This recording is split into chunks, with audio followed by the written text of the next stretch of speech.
Good afternoon or good evening, depending on where you are in the world. And I guess technically it would still be morning on the west coast of the US. You have found Reimagining Onboarding with Automation with Brandon Hall Group and Learn Upon. If that's what you're looking for, you're in the right place. Welcome, welcome. I'm Matt Pittman, Principal Analyst with Brandon Hall Group, and we're going to give folks just a second to get logged in here. While we're doing that, do me a favor, find that chat feature in your Zoom console and let us know where you're joining us from. I am in the southeastern corner of the US in Florida, where it is storming today and has been for the last 24 to 36 hours, and is supposed to be all the rest of this week. Cleveland, Ohio, Irvine, California, San Jose, California, Kennington, London, UK. Welcome. Gainesville, Georgia. I know where that is. British Columbia, Atlanta, LA. Awesome. Great to have you guys here. Thanks for being here. Holland, Michigan. I see you. Very good. Nebraska. Never been there. It's on my list of states that are still missing from my travels. Tennessee, Minneapolis. I love Minneapolis. It is a really fun city. I have never been in winter, which is why I can say that. Excellent. Up in the Panhandle, Pensacola. Very good. Well, I'm going to go ahead and get us moving here. We have a lot to cover, and I want you guys to hear from this fantastic panel. So, again, welcome. This is Reimagining Onboarding with Automation, a seamless start from Brandon Hall Group and Learn Upon. My name is Matt Pittman. I am a principal analyst with Brandon Hall Group, and I will be your host this afternoon. I am joined today by Riaz Adamji, who is the Vice President of Global Learning Services at G Treasury. Riaz oversees the strategic vision for learning and development at G Treasury, impacting employees, clients, and channel partners alike. With an extensive background spanning over 30 years in the financial and transportation technology industries, he is committed to harnessing technology to revolutionize learning experiences and operational efficiencies within global corporations. Welcome, Riaz. Thank you, Matt. Appreciate it. And we are joined by Francis Clevin, Senior Director of Core Customer Experience at LearnUpon. Francis manages the customer success team and has over 15 years of experience in technology and education. She has worked with some of the world's biggest organizations, helping them to develop and implement comprehensive training strategies. Welcome, Francis. Hi, all. Excellent. And we do want to say a special thank you to LearnUpon for sponsoring today's webinar. LearnUpon LMS helps businesses unlock the power of learning, combining user-focused technology and industry-leading expertise. LearnUpon enables businesses to deliver impactful training that fuels employee, partner, and customer success. We are so pleased to have them as partners today. Please visit their website at learnupon.com to learn more.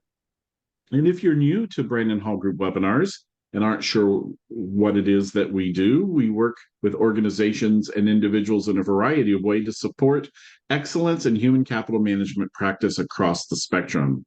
Our Institute membership is our core offering, where you have access to our research database as well as advisory time with our analyst team. We also are well known for our Excellence Awards. Our Technology Awards program is getting ready to close out for 2024, so there are still opportunities there, along with our newest program, the Employee Voice program. And we offer various certification programs and our annual research conference at the beginning of the year.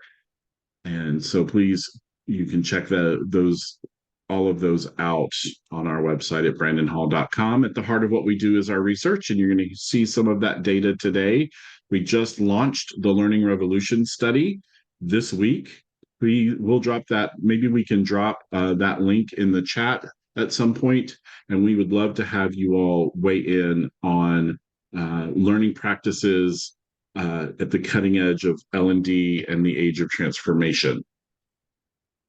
Obviously, this is a Zoom call. We all pretty much know how that works. You've already found the chat button. You're doing a great job with that.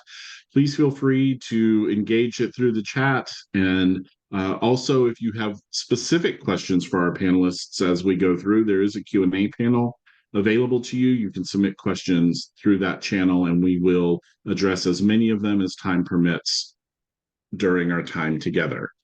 And speaking earlier of our conference, we will be offering a raffle today for a 50% off a registration to our research conference for 2025, which will be held at the end of January.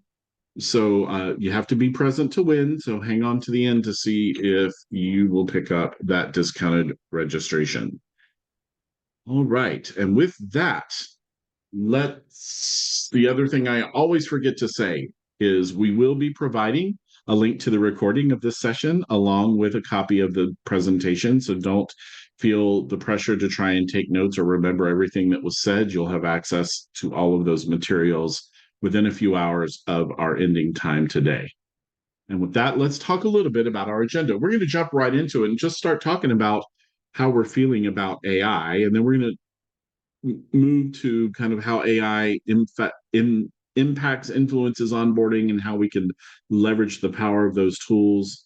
And then I'm going to turn it over to Francis and Riaz to really talk about the experience at G Treasury and how they've had tremendous success in bringing automation to life and in their onboarding process.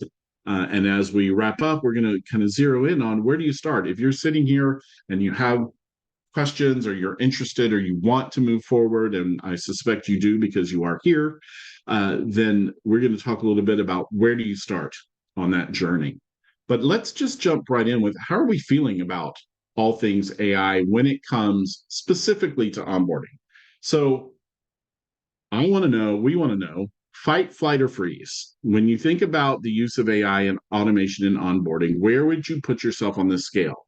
On the one end of the scale is fight. You're fully bought in. You're adding as much AI and automation as you possibly can. You're all in on the technology. The other end of that is flight, where you're actively avoiding it because you're scared of it or you just don't want to deal with it.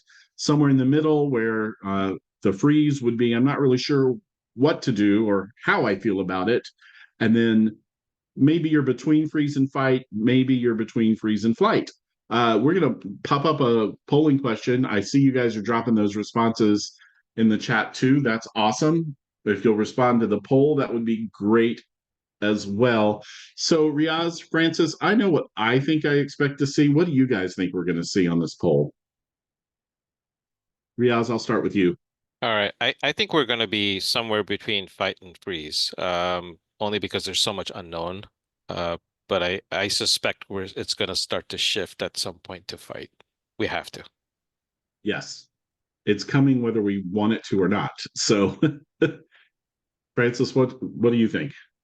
I think we're going to be in freeze. And I think I agree that we need to fight, but I think where we are now, I'd be surprised if we don't get some flights. I think that's still a sentiment there. So I'm going to say freeze. All right. So with that, let's drop those results up there. And yep, somewhere between fight and freeze is the majority of responses. And I'm surprised a little bit at how many of us are in that fight mode. We're on board. Let's get it done. I love that. Thank you for that. And those of you that are in freeze or somewhere between freeze and flight or somewhere between or totally in flight, that's okay. That's okay for now. But in a couple of months, if you're still there, we want to help you today understand where to go and how to start moving up that scale.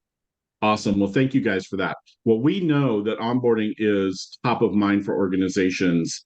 In our Culture Eats Strategy employee experience study last year, Brandon Hall Group found that introduction of employee onboarding was a top 5, top 3 strategy for improving the employee experience. So we know companies are still heavily focused on getting that onboarding experience just right, especially as the hybrid work world has developed and accelerated over the last few years. And we know that from an AI perspective, organizations are largely in the figure it out mode. If you look at this, and I know this might be a little bit challenging to see, that top one, it says that companies are evaluating tools, and that's a little over 60%.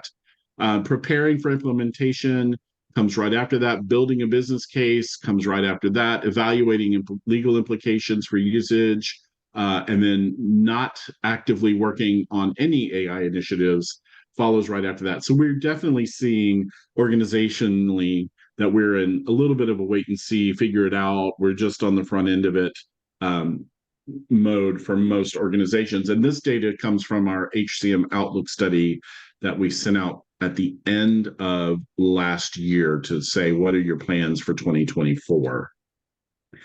But we all agree that generative AI and automation can have a positive impact and will have a positive impact on the organization. So it's time to start figuring out how to make that work.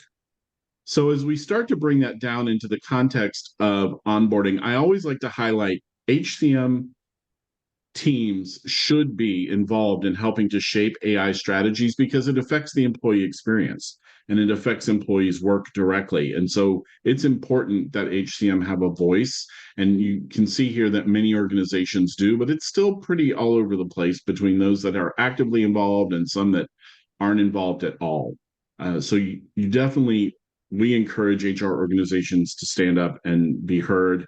And organizations, learning and development teams, I love it. We're early adopters. We'll try anything if it'll help folks learn. And so L&D is where we're most comfortable leveraging that AI capability, and followed by talent acquisition, and then talent management and workforce management. But I think what it comes down to it is, for today, is why does it matter in onboarding? Why do we want to have this conversation? So Francis, I actually, I'd love to ask you, from your perspective in working with customer organizations in this important topic, why does it matter? Why should we be looking at automation and AI in onboarding? So one is, this is just a personal example of, but it always is the one that I start with, of scale, that onboarding has to scale. And I mean that both in terms of as you grow the size of your company, but also as the complexity of your operations grow, as you want to provide, as the expectations of onboarding get higher. So like scale, not just in terms of the amount of people you're onboarding, but in terms of the quality and the expectations. So I always think about scale. And the thing that I think scale is, we haven't talked enough about, of part of scale or included this in the conversation, is around time and just living in the reality of no one has any time. And I know that sounds sort of trite and cliche, but really no one has any time. And we know that there's a skill gap to address in onboarding and employee development, but the time that we have to onboard employees, to create onboarding programs for employees themselves to engage in onboarding, that time is so slim.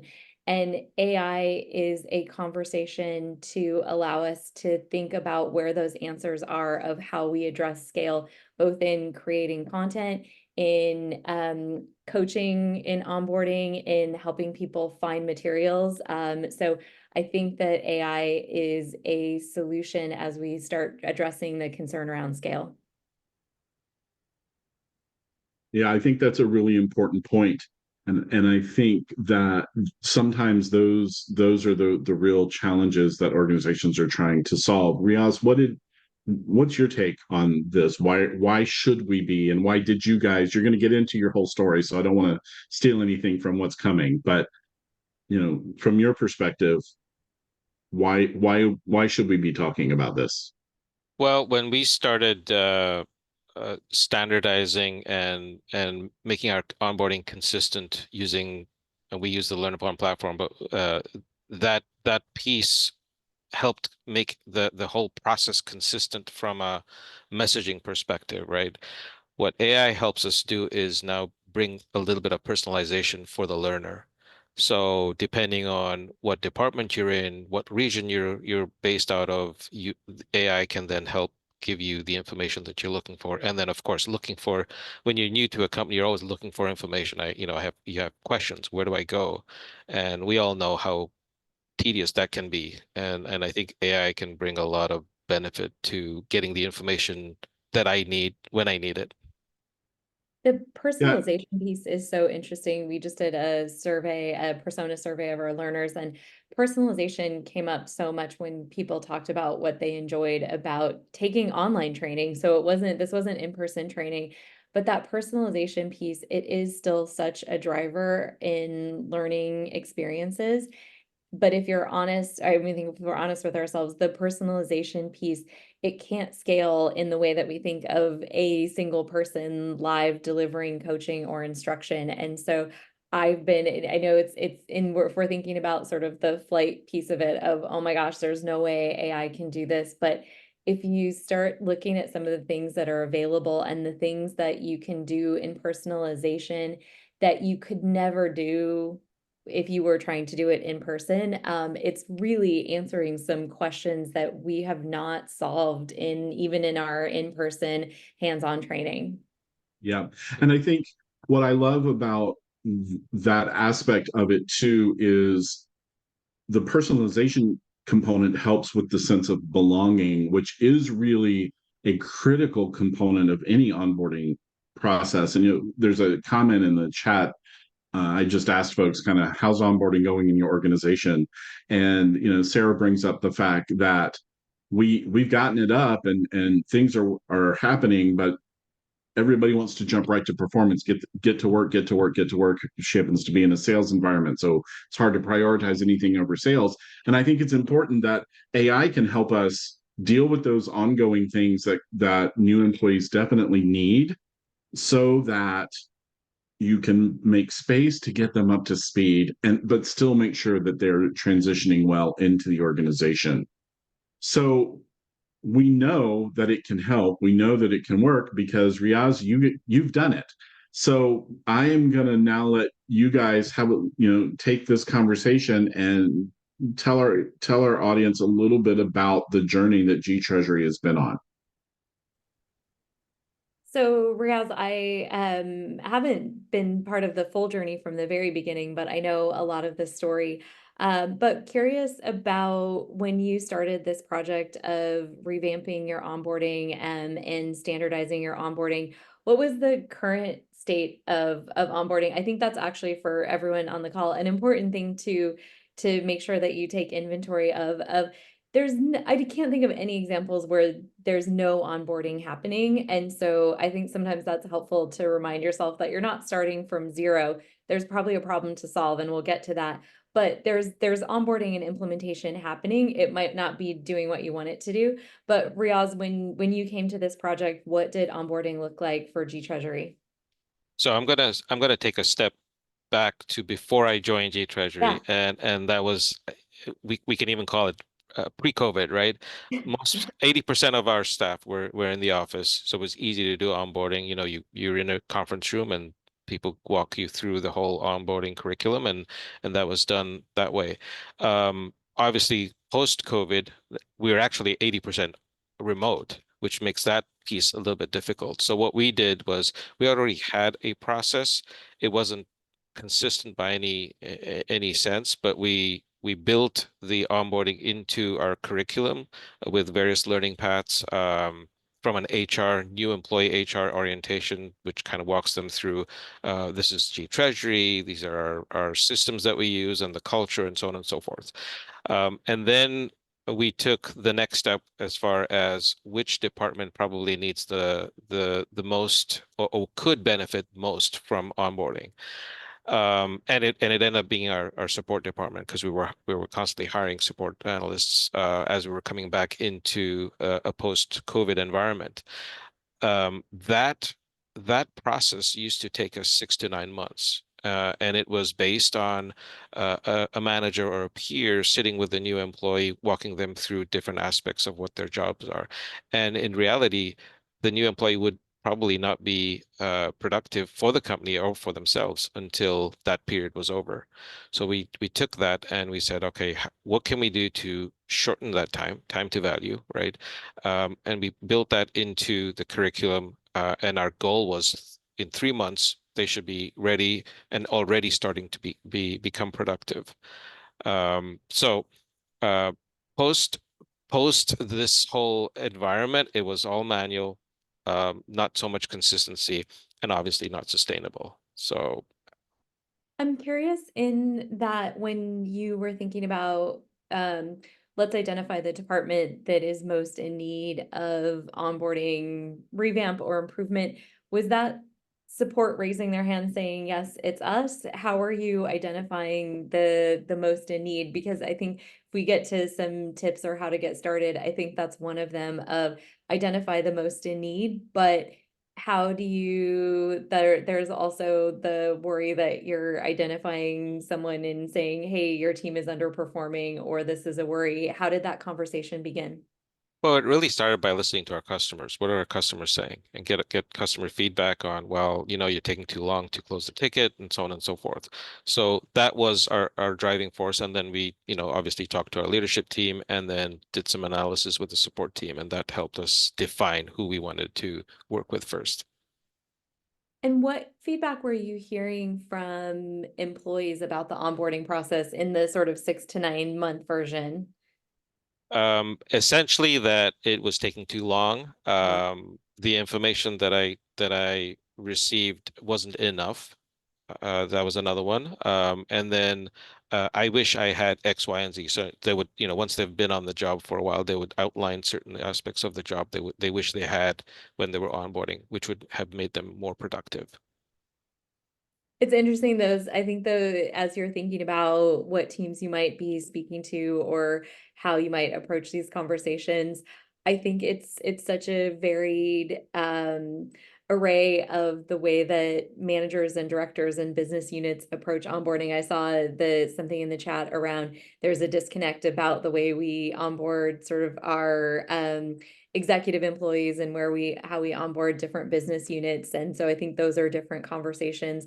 But I also think onboarding, I mean, for me, it was a very personal thing. And I had designed very much in Riaz's pre-COVID model of, I had what I was very proud of in terms of an onboarding for customer success managers at Learn Upon. And it was very personalized, but it had to take place in person. And so when we went to remote during COVID, people started not passing probation on my team. And that was something that had never happened to me. And I was so sure that I had designed a program for employees to be successful. And it didn't work when we went remote. It actually failed miserably. But that was definitely a hard thing for me to come to terms with, of something that I was so proud of. So I think you sometimes find different stakeholder groups of, yes, I want help, I know we can do better, I'm really struggling, or no, we're fine, don't bother me. And so we'll start talking about some of those stakeholders in a second, but I think important to take inventory of the stakeholders who are part of your onboarding program. So you were trying to solve the time to value, and then employees obviously understanding too that it was taking too much time in onboarding. So you're trying to solve that business problem. Where do you start? Well, we started off with what was already in place, which was the in-person onboarding, right? And we took a look at that curriculum, and we said, okay, well, what is consistent? What is something that the new employee needs every single time? Every new employee coming in needs that same information, and that really became the basis of how we built the onboarding content. But what we did slightly differently was every 3 to 4 weeks, when they finished a particular learning path, which contained a certain number of courses, we wanted to make sure that that particular new employee had a purpose, right? So they were able to accomplish something as part of the team. And so they felt really good about it, because it's like, okay, I've learned this, now I can do something, and it takes the pain off of the pressure off of the rest of the team. And we kept doing that. So a new employee didn't feel like I have to spend all this time going through the curriculum, and then maybe I'll start to become productive. But that's really the essence of how we did it. And I want to add also, Francis, is we didn't have a formal training team on in the company up until the end of 2021. So we were experimenting too, and we were bringing in new ideas, new L&D, uh, essentially ideas and the use of technology, adult learning, all of that into the organization. So we had to we had to push that out versus people coming to ask us, because if you don't know, you don't know, right? Yeah. And how, So oh, Francis, sorry, yeah, go ahead. before you jump to the next thing, it feels like a good time to ask this question that came in from the audience on the whole productivity and ramp up time. How did you, Riaz, the question is, how did you guys quantify productivity for that? How did you measure that you were the productivity component of that ramp up time? So when we work with the support team, what we ask them is that at the end of 6 to 9 months, before we built it out, what was the expectation of the new employee? What were we expecting them to do? And so we already had that answer. And then what we did was, once we built the curriculum, we were trying to measure at what point can that individual perform some of those tasks that they used to only be able to do at the end of 6 to 9 months. And so we started to bring that up front, to essentially move to the left. Perfect. And I love that. And this is sort of where automation and AI and using that to help people find learning and help assign learning, and even create content. But I think still knowing that there are those real human moments, as Riaz said, of having these milestones where a new employee performs a task or helps someone with something. We do that in our onboarding, and there are moments where you reach out to a colleague and offer to help answer an email for them or create an order form, and that's part of showing the skill that you've developed. But also, it is that real onboarding can be a really lonely place without a lot of feedback and without a lot of encouragement. You're not doing day tasks that you're necessarily getting a lot of feedback or satisfaction from. And so I would say also, in things that we're starting to develop at LearnUpon, and other companies are looking at too, around using AI as a coach and asking people to reflect and asking people to think about what they've learned or to apply what they've learned, and that can be really impactful in onboarding, so that you're not sitting for hours at a day going through videos or reading through documents.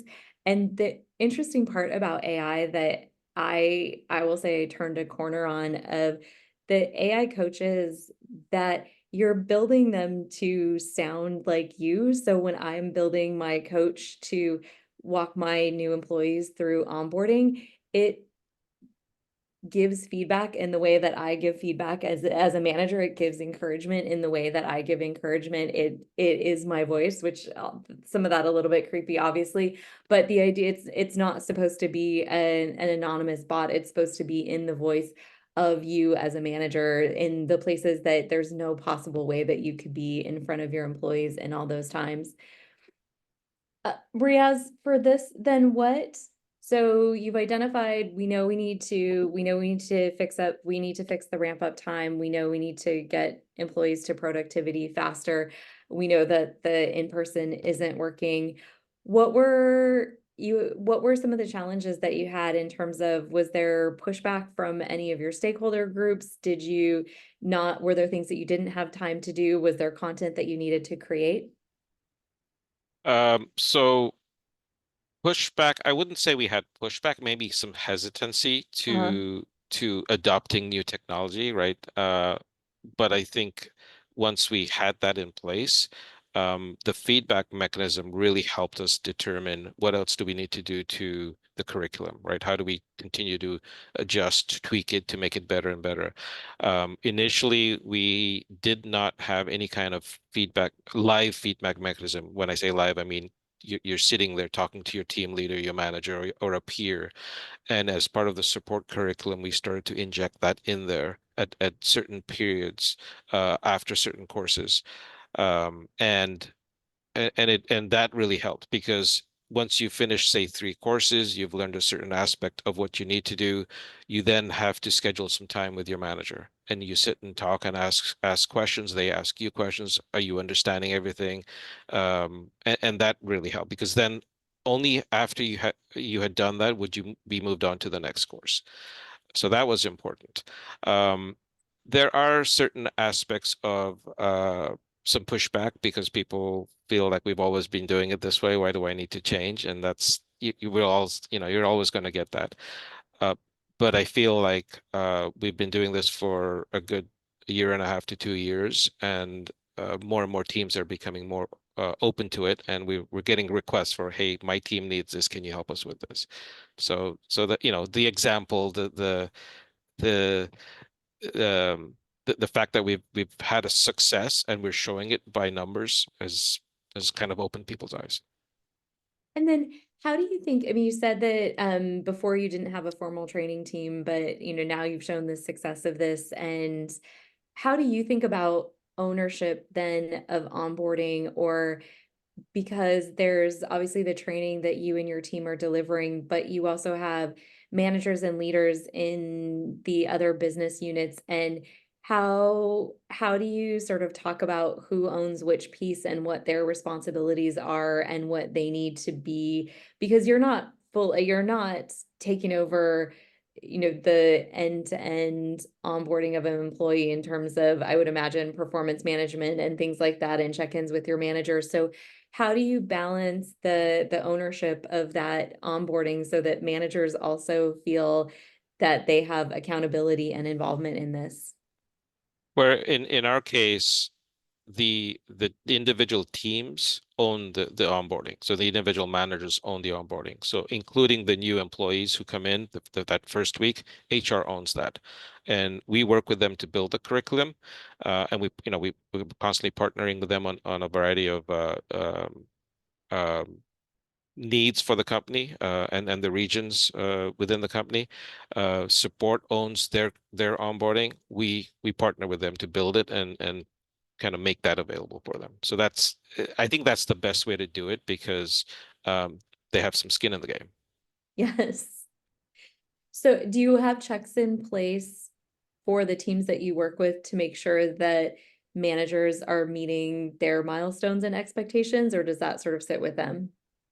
A good part of it sits with them as far as the individual onboarding for each new employee. However, we meet with, for example, we meet up with our HR team on a monthly basis. We'll meet with the individual teams on a fairly regular basis to, one, find out how is it going, what kind of feedback are we getting, what else do we need to do, what has changed that needs to be incorporated into the onboarding curriculum. And it's an iterative process, so we just have to keep with that. And then we'll jump into the metrics in a second, but so there's obviously, and everybody's seeing on the slide, the really exciting business metrics that you get to share about the revenue impact and the increase or the decrease in time to productivity and the improvement on the support tickets. What do you look at with your team to measure the effectiveness of the learning experiences? How are you collecting feedback? Are you looking at completion rates of courses? Are you looking at anything of engagement rates in courses, so that how do you know where you need to improve in terms of the content? Yeah, so feedback is key, right? Yeah. Whether it's individual course or the whole curriculum. So that is number one. But we also, like I said, we meet with the individual managers and the teams on a very regular basis and try to capture as much information from them. This individual has joined us. It's been a month. How are they doing? What do they need extra help in? Because once we have that information, we can suggest other courses that are already part of our catalog. Uh-huh. As far as upskilling them in certain aspects of what they need. But that feedback is really, really important. The reports that LearnUpon provides us as far as completion, enrollment, all of that is equally important, because then we can see, well, who's going in, what courses are they completing, how long is it taking them to complete the courses, why is it taking them too long, for example. It helps us try to ask some of those questions to just better better the whole onboarding process. And then I'll ask this question because I've made this mistake now in 2 training programs that I oversee of employee onboarding for my team, but also our customer onboarding. We have a customer university, and both of those programs I built out or revamped and then forgot to leave any time or resources for continuous improvement. And so people have picked up those projects from me and have been smarter about that, about building in a process of here's our onboarding program for employees, but we need to make sure that we have time to read through that feedback and then also to be able to action it where that's needed. And sometimes those are small changes and sometimes those are things that are going to take more time. How do you build that into the time that you and your team spend on content so that you actually have the time for improvement? Well, it's really part of our project plan. I mean, we did the same thing initially, right? We just released it and like, okay, let's go on to the next one. We're done. But it's definitely something that we've incorporated as part of our project plan to make sure that we are gathering the feedback that'll help us get better. The other thing is that the L&D department in any organization is probably one of the few that works with pretty much the whole company. So you need to keep your ears open to see what's changing. In our case, for example, we switched from one ticketing system to another, and that's a flag for us. Like, okay, wait, that's incorporated as part of our onboarding. We need to make some changes here. So that's another aspect that we always are aware of, right? And we're diligent about making sure that we reach out to the right teams and ask the right questions.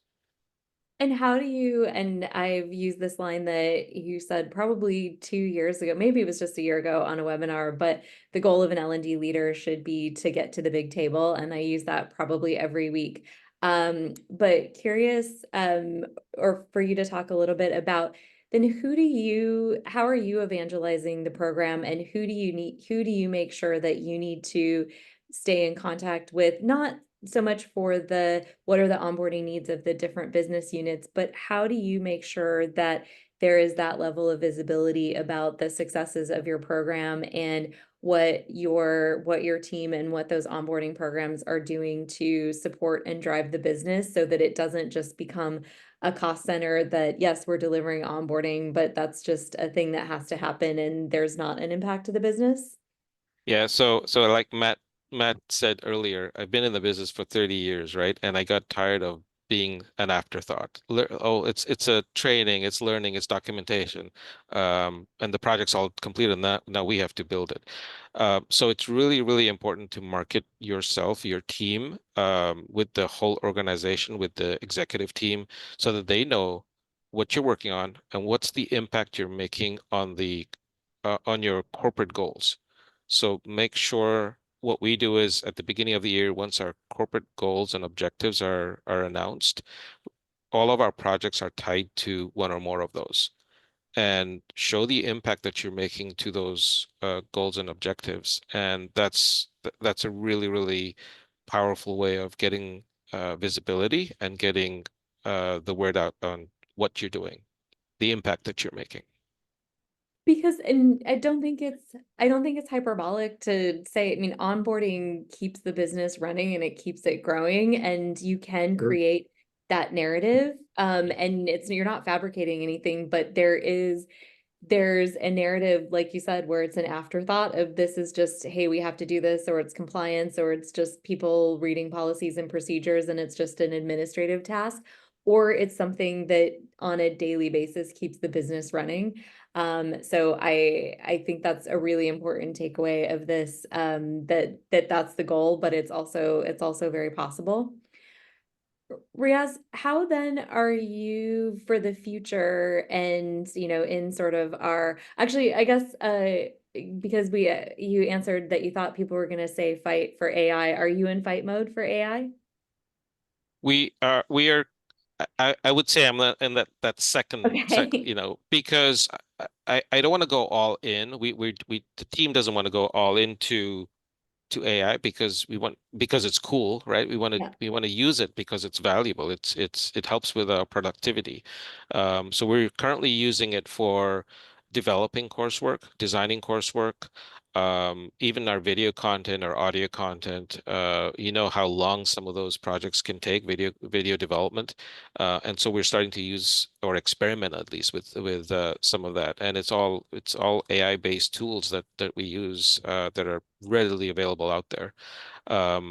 But as more and more AI features and functions get integrated in all of our daily tools, it's just going to be there. I mean, I can't wait for the day when I'm looking for a specific document and it finds it the first time, because it knows where to go. It knows what I'm looking for. We've all struggled with Google. We've all struggled with SharePoint. I think we're all in the same place. But yeah, I mean, I think we just need to be open about it. Don't close the doors. What, I just saw a question in the chat. What tools are you using for the coursework and the videos? We started off with basic chat GPT. Yeah. You know, the trick to that is making sure you know what your prompts are. Yeah. So ask it to think like an instructional designer, for example. Ask it to think like a training specialist. And if you start to do some of that, you'll get better and better results. And I'm not going to say you copy and paste it into your development tool, because that's not what you want to do. But it gives you a baseline to start off with. And then, because I think this is always the thing I forget to do as well. So I find something that is time saving. So again, I actually had to write a task for a new employee or for an interview for a prospect, and I used ChatGPT to write the interview task, and it actually turned out really great.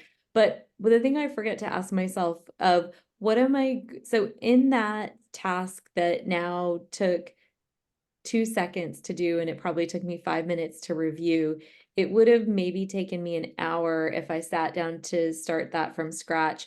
But I need to account for what I'm going to do with that time that's saved.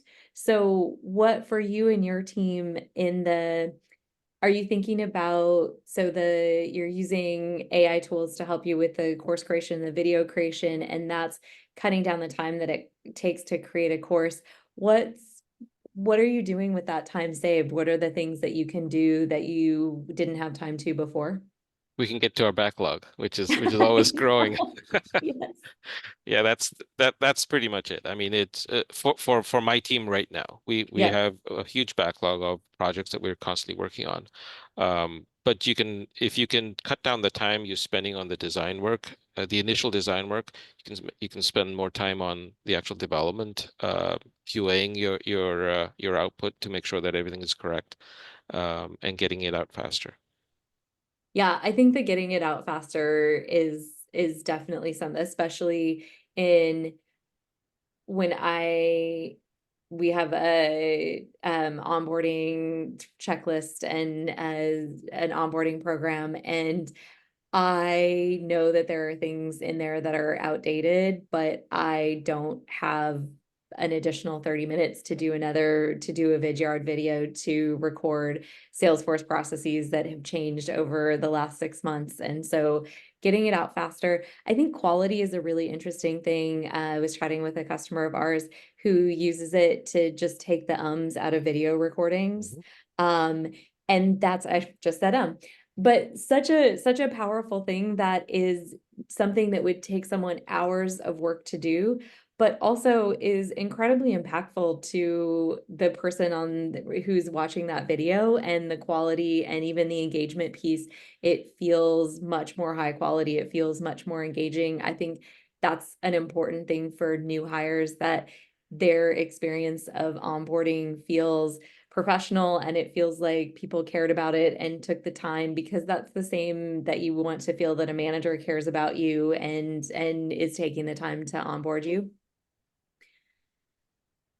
What are the automation piece of it, so automating course content or an automating search, what are things that you'd be thinking about in terms of personalization for your onboarding programs that AI might provide? And I know that you're not there yet and still dipping your toes into it, but what are things that are interesting to you in terms of how you might use AI to provide more personalization during what is an on-demand onboarding program? I think for us, we're looking at AI from a region perspective. What's the native language of the learner? Yeah. The time zone. So if they're interacting with other team members in different time zones, how do we make that work? Can AI become your peer in some shape or form Yeah. to answer certain questions? Yeah. So we're starting to look at some of those from a learner perspective. Obviously, we started off using AI from a L&D development perspective, but now we're starting to look at it from a learner's perspective. The peer piece is interesting. I have to find time to sort of write out what this would look like, but I'm really interested in doing this with our new hires for customer success managers. We make them do a lot of in-person practicing with their peers. So in person, have a renewal call with a customer or do a product training session with a customer, and you practice that with your peers. Um, it's very effective, but it's also very time intensive in terms of scheduling it. And you're taking time away from a peer who is from their productivity. And it's not something that I would ever get rid of the task itself, because I know how effective it is.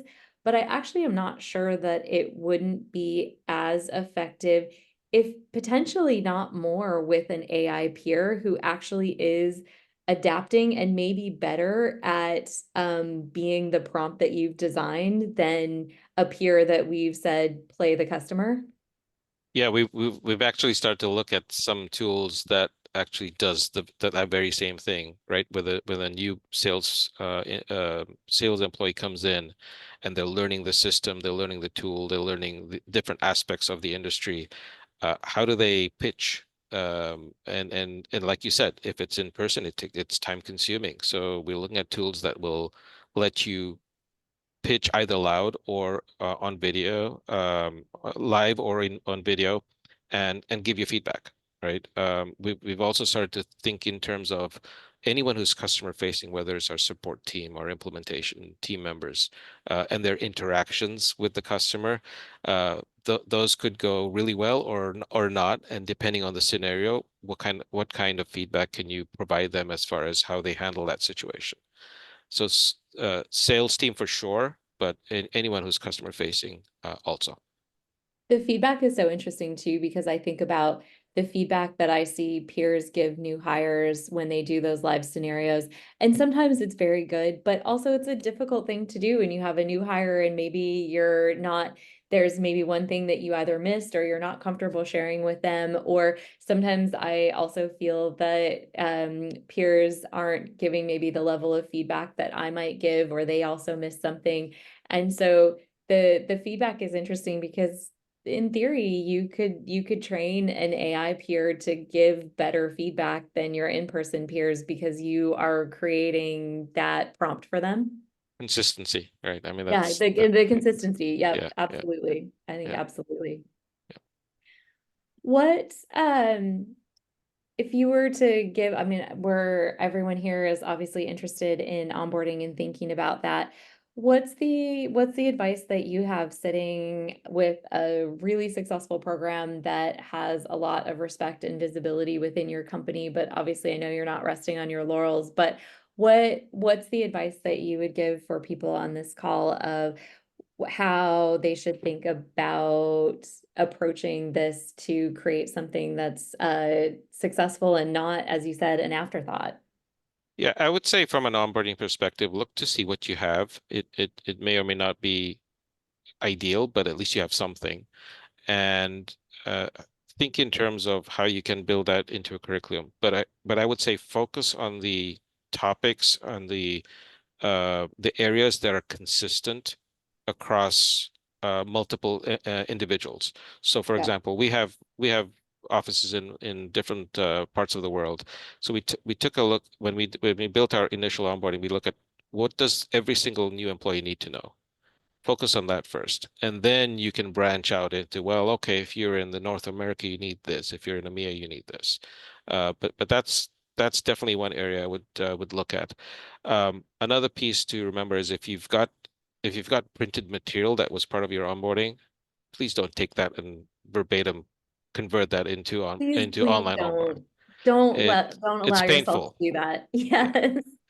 Yes. So think in terms of how you can take that content and make it really impactful when somebody's going through that onboarding curriculum in your platform. I think those two areas are are are pieces that of onboarding, various onboardings that I've looked at that are probably the ones that have failed the most. And I think, and Riaz is the best at doing this, but as you're thinking about this, always in context of what are the goals of the business. And so that what you are building, that you're constantly asking yourself, is this, can I draw a correlation to this and what the business cares about? So that because things shift in the business. And so I see that happen so many times, and it breaks my heart of just what was something that was really important to the business now becomes an afterthought because there wasn't that constant checking in of, is this really what the business cares about at this moment? Do we care about retention? Do we care about cost savings? Do we care about employee satisfaction? So really making sure that, and again, it's not just the one-time ask of that, but it's constantly building in that time to be making sure that you are in step with the goals and strategy of the business. Yeah, feedback is going to be key. Please don't dismiss that. No. Absolutely. Absolutely. And as we're sort of kind of winding down, any last questions, Francis, from your point? I have a couple more I want to kind of Yeah, pick up fire away. on from the Yeah, audience, and then fire away. awesome. So first of all, really thank you both so much. Such a great conversation and a lot to chew on. My favorite part of this has been we have constantly returned to the theme of feedback, which in an age of technology driven innovation gets left behind too easily. So thank you for keeping us grounded in that, because it is absolutely critical. And technology can help you gather that feedback, but you also you have to build that in to your process and to your cycle. So I want to talk actually about two things. One question that came in really goes all the way back to the sort of top of our conversation, where Francis, I think you were the one that brought up the caring for and figuring out that in a remote environment, onboarding can be a lonely experience. And so, what thoughts or ideas do you guys have about how to reduce that loneliness or impact that loneliness in onboarding? And I have a thought about that as well, but let's start with you, Francis. What are your thoughts about that? So I did have to, I didn't realize that until it was too late. But some of it was looking at the things that we did in-person onboarding and trying to find an equivalent for that activity in a remote way. So when we were in person, there was always something where there was a scavenger hunt or things like ask someone if they need you to print something so you can practice using the printer, and invite somebody to have a cup of coffee, but make it in the kitchen so you know how to use the coffee machine, sort of those things that were both, hey, it is really important that you need to know how to use the printer, but also there's human engagement involved in that. So some of that was finding out remote ways to be able to do tasks like that. And so sometimes that was reaching out to someone and saying, hey, can I help you write an email? And so creating that engagement. And we have, I don't know, Riaz, if you do this at G Treasury, but we've definitely put new hires into cohorts. And that's been really impactful of building that in of there's you have a cohort to be able to check in with. For us, we're a small enough company that the cohorts are across the business. And so that's been really fun to see people have those sort of cohort supports, but then being able to say, have a Slack channel to be able to say, I don't know where to find this. Can anyone else help me? I don't know how to log into Okta. Yeah, we use a lot of Teams channels for asking questions, Yep. and even being able to interact with each other. But I noticed that some of the departments that we work with assign every new employee to a mentor, right, for a certain period of time, and that person's there to answer any questions and just kind of get them going. We haven't really done any kind of cohort per se because we haven't been hiring as much as far as a number of people. So I think having a peer to mentor with, or in addition to your team manager or team lead, is really, really valuable. That really helps. And then as part of your curriculum, adding specific points where they have to interact with somebody live. That's also important. And I do, I think about this a lot because I'm based in Ireland, but my team is all over the world, and specifically those on the West Coast of the US. That's a really tricky time for me to onboard. And I can actually see to some of Riaz's stats that there is a longer time to productivity for new hires that are geographically farther away from me. And that's no fault of their own. There's just less time with me and with other managers in the company. And so having the either AI peer or coach would be really interesting there, because that's the gap that somebody who's in my time zone gets my availability for quick feedback, quick questions, and they don't get that when they're in a time zone where we only have a little bit of overlap. So that one would be really interesting to me of what would that fill a gap? Because I think some of it's being honest too of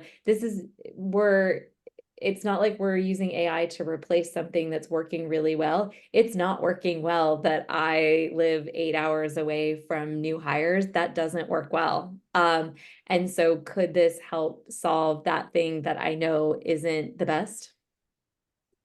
Yeah, and I think you both have hit it on the head. It's as many opportunities for interaction as possible, and the burden really on the manager, supervisor, that direct person, to proactively make sure there's regular, frequent, even that first couple of days. It might start to get a little annoying, but it's come to every meeting that I'm in, because that's how you're going to learn how we work, and you can sit and observe, and then we can debrief. That helps.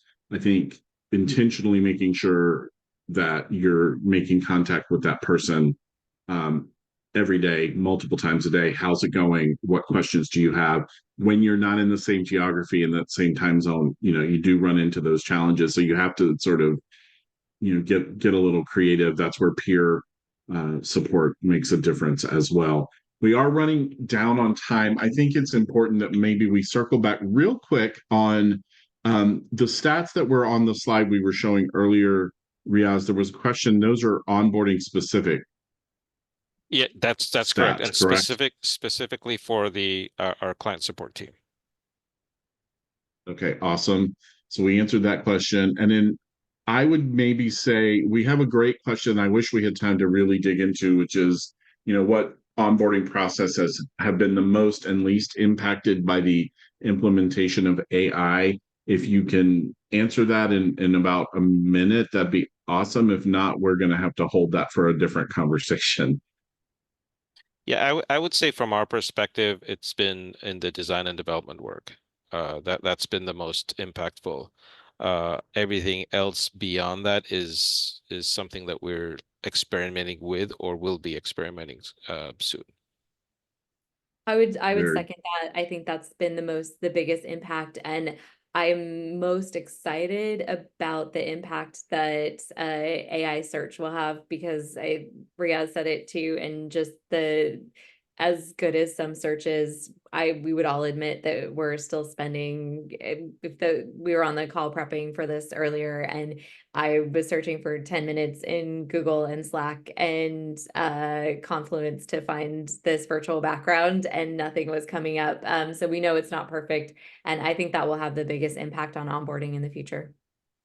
Awesome. Well, as we wrap things up today, Shay Salvato from the Brandon Hall Group team is with us, and she is going to announce our raffle winner. Yes, thank you so much, Matt. So before we wrap up today's webinar, I would like to announce the lucky winner of our raffle. Congratulations to Shane Cunningham on winning today's prize, which is 50% off the 2025 Human Capital Management Excellence Conference. We will send you a code shortly to celebrate your win. Congrats. Excellent. And thank you, Riaz and Francis, for this great conversation. And thank all of you for joining us this afternoon or evening or morning, wherever you are in the world. And cheers to your journey. Have a great rest of your day. Thanks all. Thank you.